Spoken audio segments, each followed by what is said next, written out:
नमस्कार मित्रों, स्वागत है आप सभी का आधारशिला आईएएस के यूट्यूब चैनल पर। आज हम लोग फिर इंडियन पॉलिटी का एक और इंटरेस्टिंग टॉपिक लेकर हाजिर हुए हैं और टॉपिक का नाम है कॉन्स्टिट्यूशनल अमेंडमेंट, यानी कि संविधान संशोधन। देखिए किधर चलते हैं अपने टॉपिक पर, संविधान संशोधन। तो भारतीय संविधान में, हमारे संविधान में संविधान संशोधन का उल्लेख जो है ये संविधान के भाग 20 के अनुच्छेद 368 आर्टिकल 368, यही मैंने लिखा हुआ है भाग 20 और आर्टिकल 368 में संविधान संशोधन का विवरण या संविधान संशोधन के प्रावधान दिए गए हैं। संविधान संशोधन का तात्पर्य क्या है? जो हमारा संविधान है उसमें जो भी प्रावधान दिए गए हैं उनमें कोई बदलाव करना, उनमें कोई परिवर्तन करना। परिवर्तन या तो जो पुरानी चीजें हैं उनको हटा दिया जाए तो भी परिवर्तन है, या फिर कोई नए प्रावधान संविधान में जोड़ दिए जाए तो ये भी परिवर्तन है। यानी जो संविधान है हमारा उसमें किसी भी प्रकार का परिवर्तन जो है ये संशोधन कहलाता है। ठीक, तो अब देखेंगे भारतीय संविधान में संशोधन की प्रक्रिया। सीधे चलते हैं अपन प्रक्रिया। तो देखिए, संविधान संशोधन विधेयक जो है ये किसी भी सदन में और किसी भी सदस्य द्वारा प्रस्तुत किया जा सकता है, यानी लोकसभा या राज्यसभा दोनों में से किसी भी सदन में। और किसी भी सदस्य का मतलब होता है कि सरकारी सदस्य या गैर सरकारी सदस्य। सरकारी सदस्य का मतलब किसी मंत्री द्वारा प्रस्तुत किया जाना, और गैर सरकारी ऐसा सदस्य संसद का जो कि मंत्री नहीं है। ठीक, तो किसी के द्वारा भी प्रस्तुत किया जाएगा। उसके बाद ये जो विधेयक है ये दोनों सदनों से अलग अलग विशेष बहुमत से पारित होना चाहिए। ठीक है, अब यहाँ पे जो मैंने लिखा है ये अलग अलग, इसका क्या तात्पर्य है? इसका मतलब ये है कि संविधान संशोधन विधेयक में संयुक्त बैठक का प्रावधान नहीं है। ठीक, तो क्या होगा? जब संयुक्त बैठक का प्रावधान नहीं है तो दोनों सदनों से अलग अलग ही पारित होना चाहिए। वही चीज है, दोनों सदनों से अलग अलग पारित होना चाहिए। और बहुमत कौन सा होना चाहिए? बहुमत लिखा हुआ है विशेष बहुमत। विशेष बहुमत का मतलब क्या होता है? विशेष बहुमत है कुल का 50% से अधिक। ठीक, जो कुल सदस्य संख्या है जिस भी सदन की बात करेंगे उसके 50% से अधिक, और दो कंडीशन होते हैं इसमें, और उपस्थित व मतदान करने वालों का 2/3 बहुमत। ठीक है, एक कंडीशन क्या है, या ऐसे कर लीजिए, पहली कंडीशन क्या है कि जितने लोग उपस्थित हुए हैं और उपस्थित होने वाले लोगों में से जितने लोगों ने मतदान किया है, यानी हो सकता है कई लोग उपस्थित हुए हों और मतदान न किया हो, तो जितने लोग उपस्थित हैं फिर उनमें से कितनों ने मतदान किया है उनका, यानी कि मतदान देने वालों का 2/3 बहुमत होना चाहिए। और ये जो संख्या निकल के आ रही है 2/3, ये कुल सदस्यों के 50% से अधिक होना चाहिए। ये हो जाता है विशेष बहुमत। तो विशेष बहुमत से पारित होना चाहिए, और पारित होकर फिर ये जाएगा राष्ट्रपति के पास। ठीक, देखिए एक यहाँ पे नोट भी लिखा है मैंने, कुछ ऐसे संशोधन भी हो सकते हैं जो संघीय ढांचे से संबंधित प्रावधानों में संशोधन करने वाले हों। तो जो संघीय ढांचे से संबंधित प्रावधानों में संशोधन करने वाले जो विधेयक होंगे उनके लिए यहां तक कि ये कंडीशन तो समान होगी। इसके अतिरिक्त, यानी कि दोनों सदनों के विशेष बहुमत से अलग अलग पारित हो, और आधे राज्य विधानमंडलों का भी समर्थन इनको चाहिए।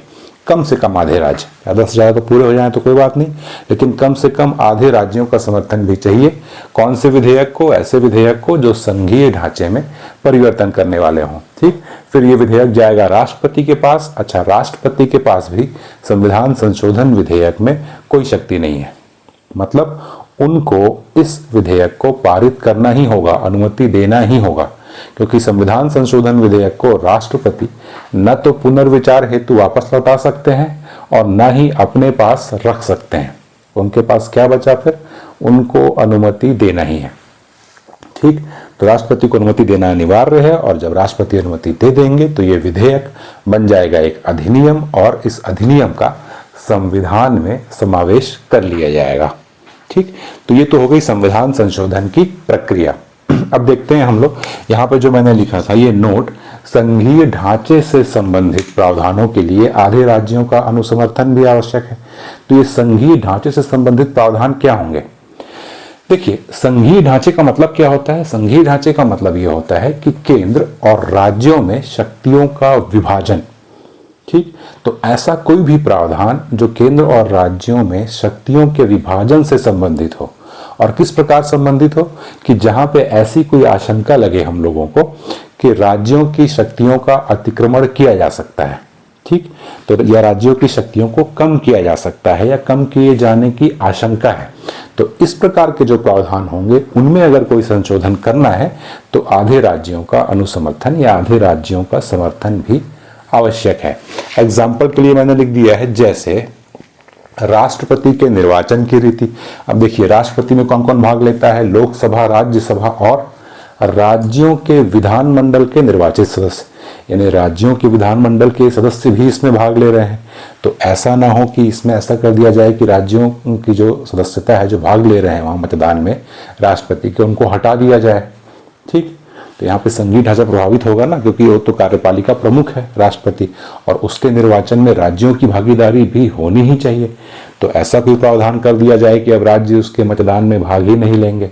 ठीक, तो ये प्रावधान हो गया। संघ व राज्यों के कार्यपालिका शक्ति का विस्तार और विधायी शक्ति, संघ या राज्यों के बीच विधायी शक्तियों का वितरण, ये सब क्या है? संघीय ढांचे को प्रभावित करने वाले हैं।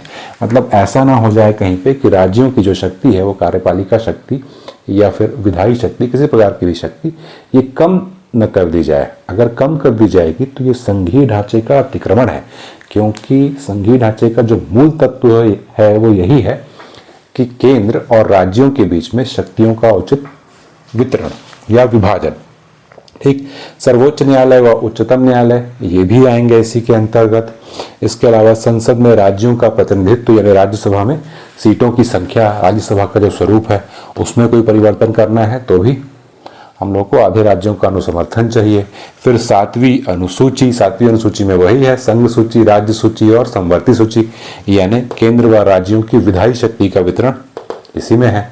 इसके अलावा अंत में मैंने लिखा है आर्टिकल 368 स्वयं, आर्टिकल 368 यानी संविधान की संशोधन की शक्ति में भी अगर संशोधन करना है तो आधे राज्यों का समर्थन आवश्यक है। क्यों? क्योंकि देखिए, ये जो संशोधन है 368, ये क्या बोल रहा है कि जहां पे संघीय ढांचे को प्रभावित करने वाले कोई प्रावधान है उनमें अगर संशोधन करना है तो आधे राज्यों का समर्थन आवश्यक है। तो संसद चाहे तो इसमें संशोधन कर दे और ये प्रावधान ही हटा दे। अब जब ये प्रावधान हटा देगी तो संसद स्वयं अकेले ही संशोधन कर सकती है सारे संविधान में, चाहे वो संघीय ढांचे को प्रभावित करने वाले ही क्यों ना हो।